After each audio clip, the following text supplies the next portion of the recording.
What's going on, everybody? Welcome back to another episode of JaAR. JaAR, for those of you that may be new, stands for Joe. And Amy. Review. And we are here this week to talk about the Battle of Thraben story. Now, to be completely honest with you, I'm pretty sure last week's story should have been called the Battle of Thraben. It was an actual army in the last story battling at Thraben. In this story, while there was a battle at Thraben, it was a battle of 4 people. Well, I mean, we were. There was a battle of 4 people, and then it was the end of the Battle of Thraben, because then Liliana came in and saved everybody. Now, we knew that from the cards. There was no shock there, you know. The thing that I found interesting about the story that I was glad to see in this story was the way we found out the reason why the Gatewatch needed Liliana's help. You know what I mean? Because Nissa tried to use the ley lines the same way she did last time, and in fact, they kind of put that into the dialogue where Chandra was like, okay, cool, well, we know how this works. Find the ley lines, Let's just do the same thing. Touch me, and I'll just burn it to a crisp. And Nissa at first was like, that's not going to work. And then Gideon was like, all right, well, how about you try? And Nissa was like, okay, I'll try. You know, and then they went, and then they got overwhelmed and almost died. Yeah. And like Nissa collapsed, and Gideon was like, I'll protect her. Jace, you and Chandra planeswalk away, and really all that meant was that Gideon was going to sacrifice himself to protect Nissa, who was just going to die anyway as soon as Gideon did. Anyway. So in other words, it sounds pretty much the same as last time. Anyway, even though they were like, it's not like last time, guys. It really just was, because the same frickin' thing happened last time. Although, I will say first of all, we talked about, just for a second ago, we talked about last week's story, and I'm sure it was annotated at the top for all of you guys if you wanted to go check it out, or our review of that story, I should say. And we mentioned how long that story was. It was that, that story was the Order of St. Traft, the Flight of Nightmares, and the Battle of Thraben all combined together because that story was the longest story ever. Terrible. And yet, this story was very short. And I'm pretty sure it was actually short and not just that it seemed short. Like in the past we've said... short. In the past we've been like, oh, this story seemed really short. But I mean, in the last week it took us over an hour and a half, something like that, to read the story. And we took breaks to get something to drink or whatever, go to have a bathroom break or whatever. But you shouldn't need 3 breaks during a story. Well, and in fact, in this one, it was, I knew that it was coming because I could see it as I was scrolling down on the page.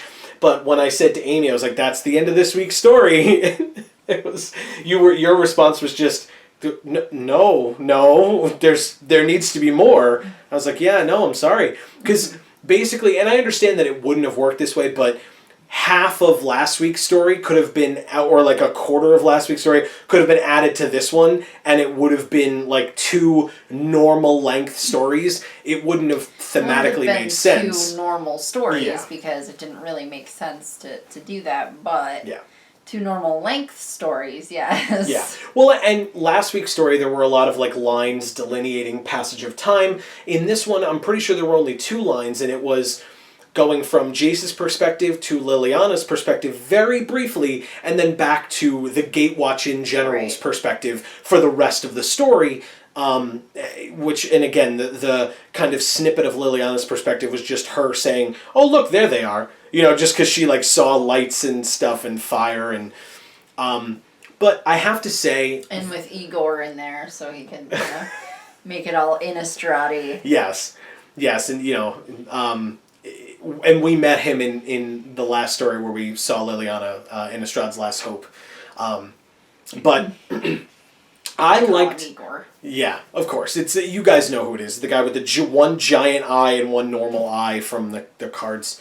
But this story I liked a lot because it's what I've wanted. It's what we've been getting little teasers of in the cards or in the flavor text of the cards.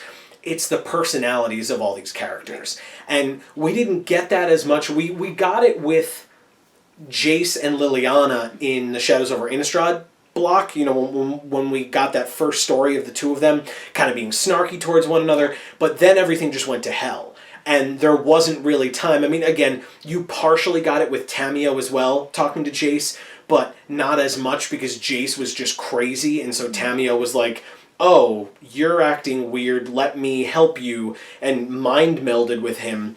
But in this story, you actually got to see the interactions between Chandra and Gideon and Nissa and Jace, and then added Liliana into that mix, and you got to hear the banter between all of them and how awesome that was. And while the line was never actually said in this story, it is in the flavor text of one of the cards that was pictured in the story. Was the card that I'm not going to remember the name of, but the 7 mana or 6 generic 1 red with Chandra, where you can deal 6 damage divided as you choose among any number of target creatures. And it's the flavor text of that card says, hold on a moment, I'm just tidying up. That's perfect. And in this story, it was like when they jumped back from Liliana's perspective, it was just like there's fire everywhere, and all of these Eldrazi are being burnt up, and it was just a great moment of showing Chandra's power, just destroying all of these Eldrazi. But I also then appreciated the fact that right after that ended, she dropped to her hands and knees. Right. It wasn't just she's all powerful and infallible. Right. It wasn't just, Chandra's the only one who's worth a damn in this freaking Gatewatch. Yeah. Yeah, and it was, but I loved it. Kind of was that. Right. Well, oh yeah. It kind of was that. Yeah. But Gideon was able to do it, but he was just being overwhelmed and attacked. Chandra just kind of went like this, and everything around her died. But they showed that she wasn't infallible. They showed that she dropped to her hands and knees afterwards, and she was panting, but again, it seems like a hopeless situation, right? And Gideon looks at her at one point and is like, are you okay to continue? And she's panting and on her hands and knees, and she turns around and puts a thumbs up, and she's like, just warming up, whatever. You could tell she's out of breath. It's super funny. Just getting started. Yeah, whatever she said. And it perfect. Right. I love that. I love that interaction. I love the personalities coming through. It was a short story, but to me it made an impact. And as I was reading it, me personally, and I know I've said this in past episodes of JaAR, but I've wanted that. I want that so badly, and I love that. Just seeing the interactions with all these different characters. I think the only thing at this point that I'm really, really looking forward to, Oath of Liliana is clearly eventually coming. Imprisoned in the Moon is coming, and that'll be kind of cool with seeing Tamio interact with some of these people, but I feel since the card is her and Nissa, I feel that's not going to be as funny of a conversation just because of who those characters are. It's probably going to just be very proper of a discussion. Maybe Chandra with Tamio would be kind of funny, and Liliana with Tamio should be pretty funny if that comes up.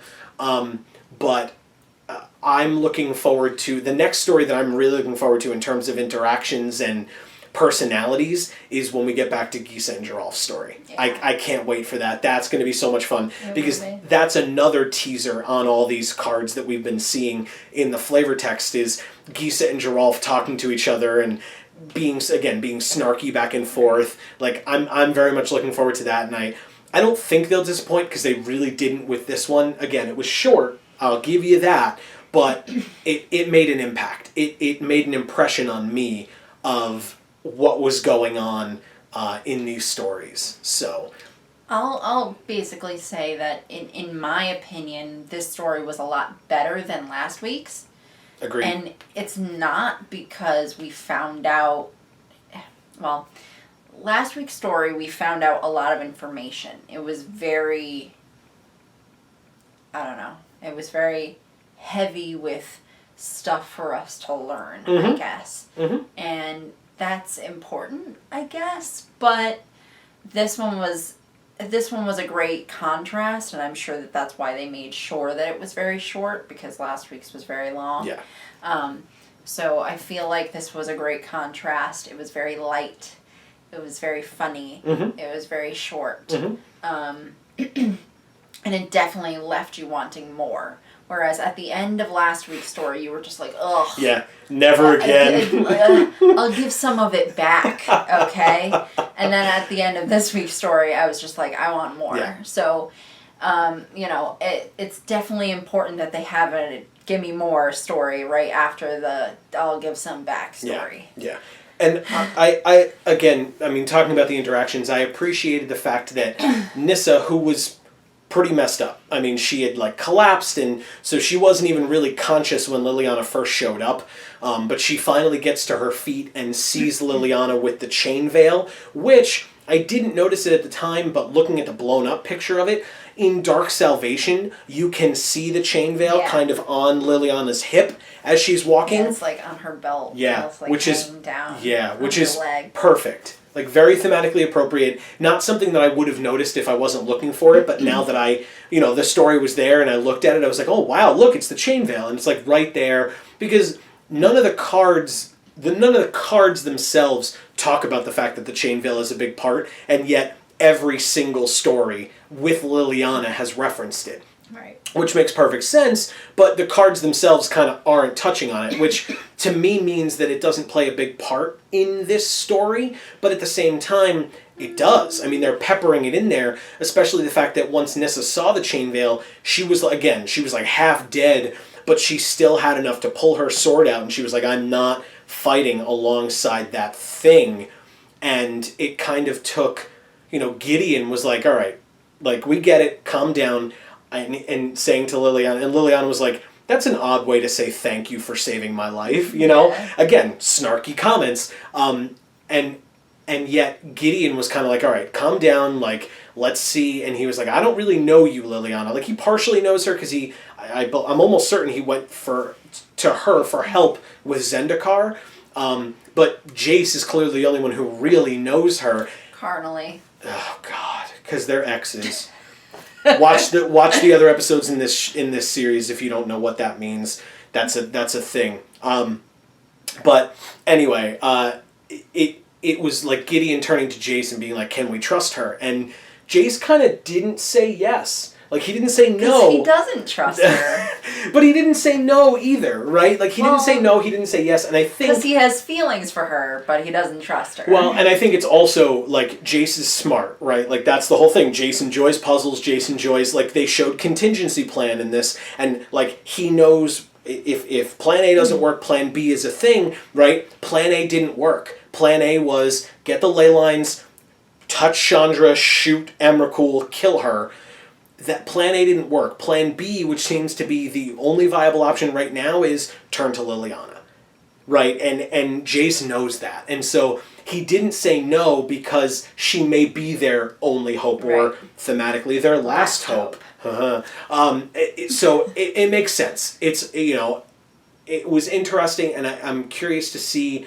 I'm hoping they don't just kind of retcon that, where, like, for the rest of the stories, and this is just like, whatever, we'll fight alongside you, and completely ignore the fact that the chain veil's there. No. They obviously made that really prominent on purpose. I would hope so. I think that the reason is because... Okay. Liliana took the oath.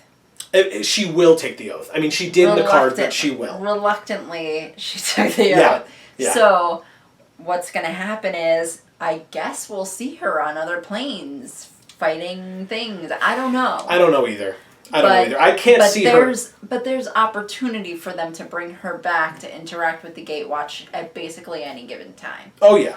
Because of that oath. Yeah. So, to pepper in a nice conflict in there, they're gonna have Nissa have a problem with the chain veil. That makes sense. I mean, and then we can find out more about the chain veil, because that's why they keep bringing it up in little tiny spurts and not really saying anything about it for real. And they haven't really talked about this a lot. I mean, they did partially the first time we saw Liliana with Jace in this story, or in the Shadows over Innistrad story, but Garruk is also a green planeswalker, like a green mage planeswalker, similar to Nissa. So maybe that comes up, that, the chain veil, Liliana using the chain veil is what took care of Garruk, and now Nissa is also a green planeswalker. Now, as far as I understand that's an interesting idea. Right. And now, as far as I understand it, Nissa doesn't know Liliana. She just knows that construct that she has is evil. About this artifact. Yes. And so being unsavory. Right. So we'll see how that goes. We'll see where that leads. I'm sure that is not this story. Maybe it's what leads us into Kaladesh. I don't know. Because Kaladesh, again, is the next set. I've talked about this a lot. I can't see how Kaladesh is going to be conflict-based. because you're going from Eldritch horror to a world with machines, and again... Well, maybe it won't be. I mean, right. Maybe that's just another contrast that they're going to do. We'll see. Well, very conflict-heavy Zendikar and Innistrad, and then, Eldritch Moon still was, and, we fought this, Titan and everything else. Now we're going to pull back away from that and do something completely different. And then after that, we'll go a whole other direction. Who knows? Yeah, we'll see. I mean, obviously, stay tuned. We always tell you to subscribe just so you find out when more of these come out. But as we're not planning on stopping, so we'll be moving into Kaladesh together, and we'll find out together what that story entails. This story, again, I loved it. It was short, but it was awesome. Yes.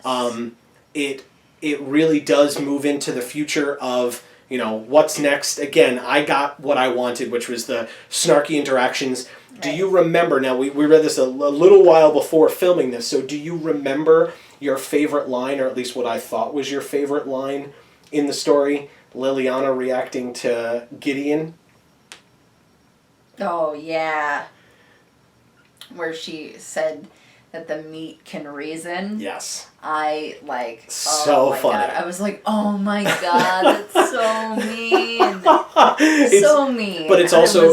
I was so surprised that they would go so far as to say that. But it's also so Liliana. Yeah. There's no way that... that Liliana would say something like that. And again, that's... And if you didn't know who was saying it, you would guess it was Liliana. Of course. I mean, because it's the only person of conflict at that point, but yeah, at the same time, even if it was, every character, Liliana was saying that. If you didn't hear the story, you just heard that line, and you saw a picture of the Gatewatch people, and then you saw Liliana, you'd just be like, probably her. Yeah.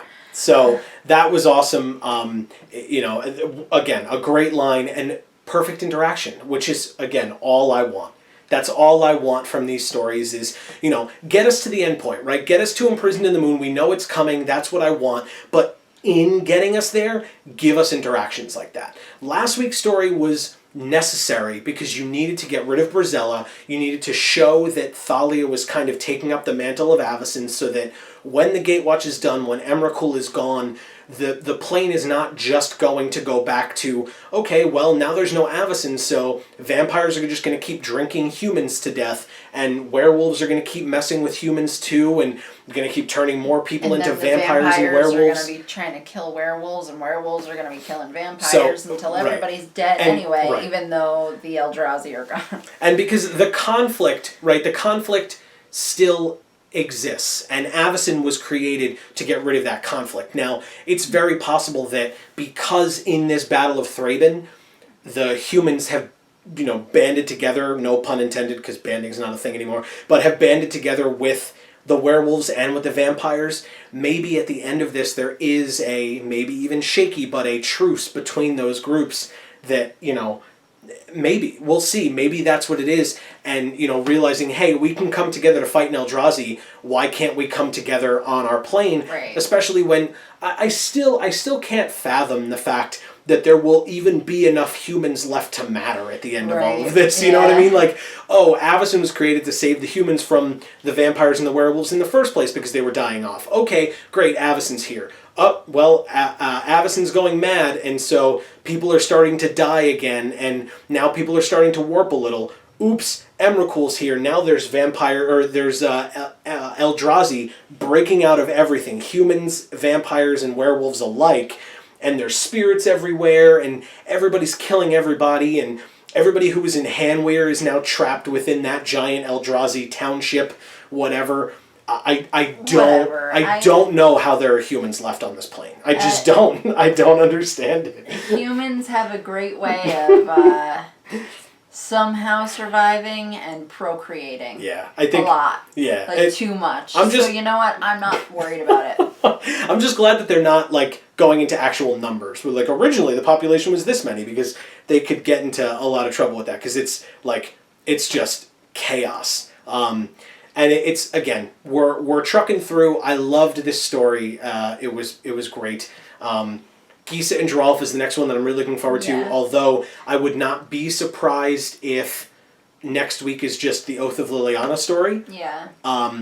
I like what you said a second ago, though. I think it'd be really interesting to see sort of a cultural shift on Innistrad. Yeah. And kind of get to see how all of those different groups of creatures find a way to coexist in a different way than they used to before. Mm-hmm. I think that would be really interesting, and probably the rest of you are going, really?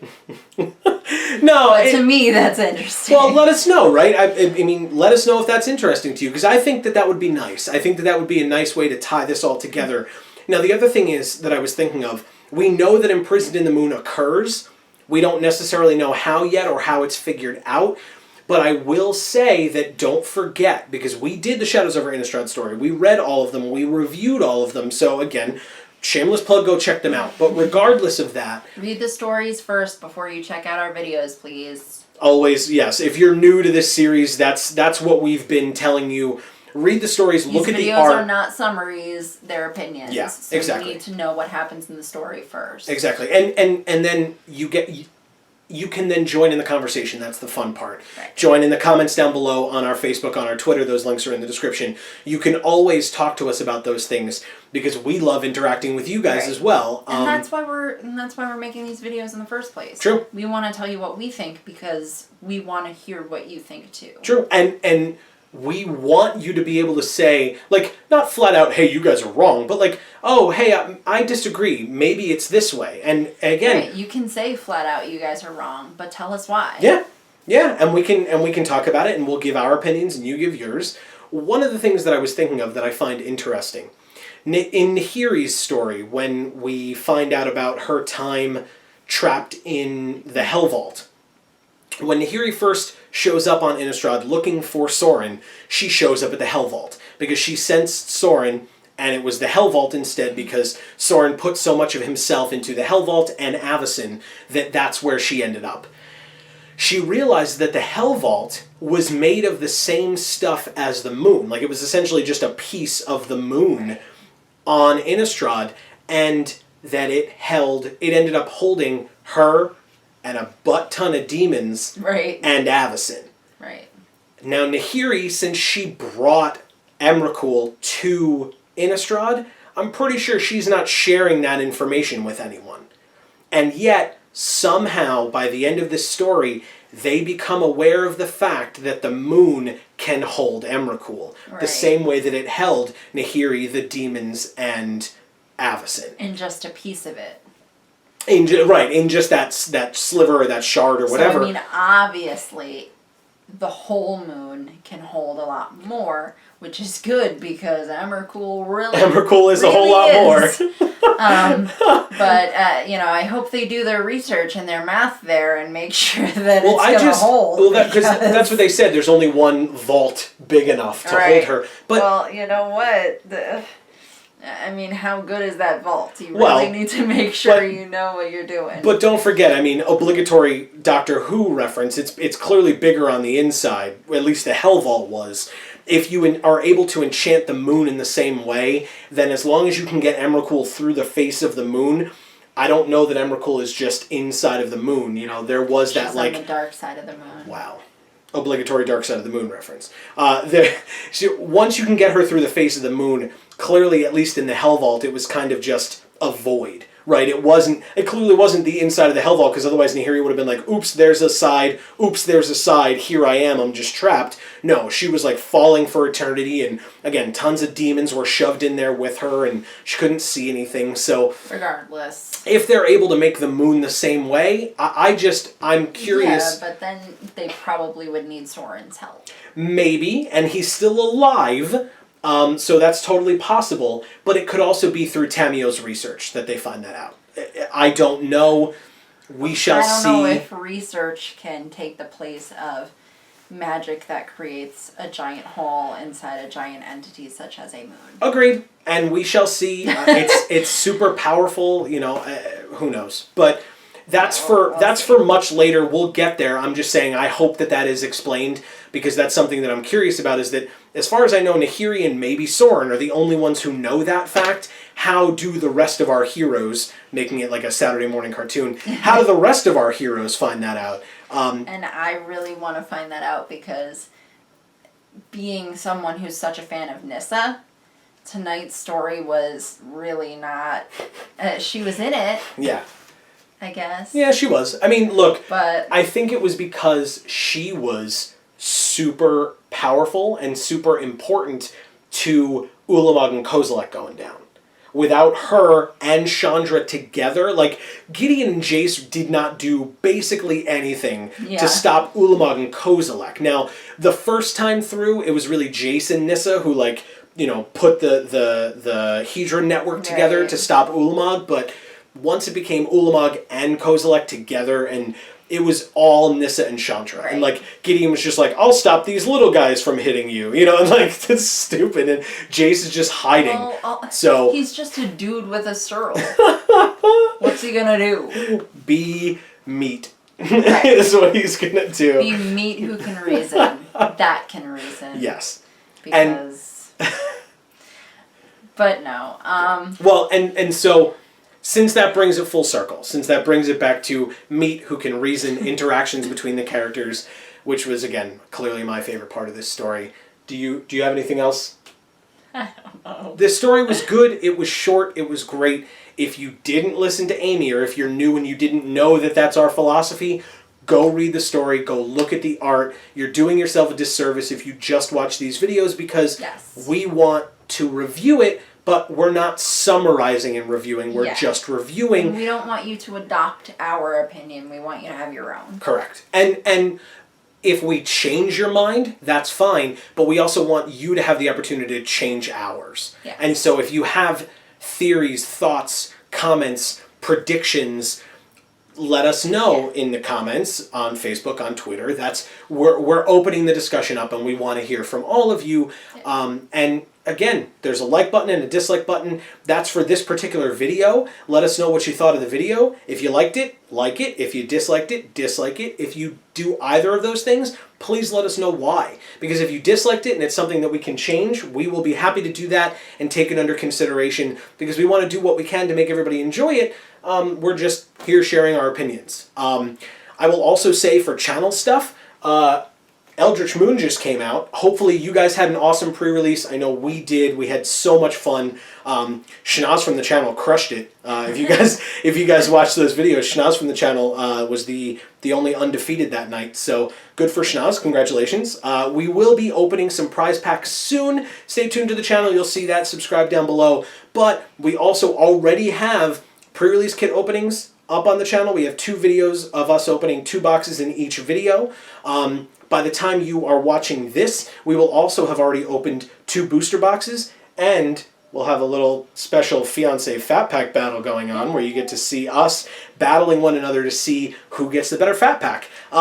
You might even see one of us dealing with some kind of a punishment for having lost that. So we'll see what happens. You guys definitely, as we said, stay tuned. Thank you guys so much, as always, for watching. From the Geek for All YouTube channel, guys, I've been Joe. And I'm Amy. And as we always say, in whichever video of ours you watch next, we will see you all next time. Thanks, everybody.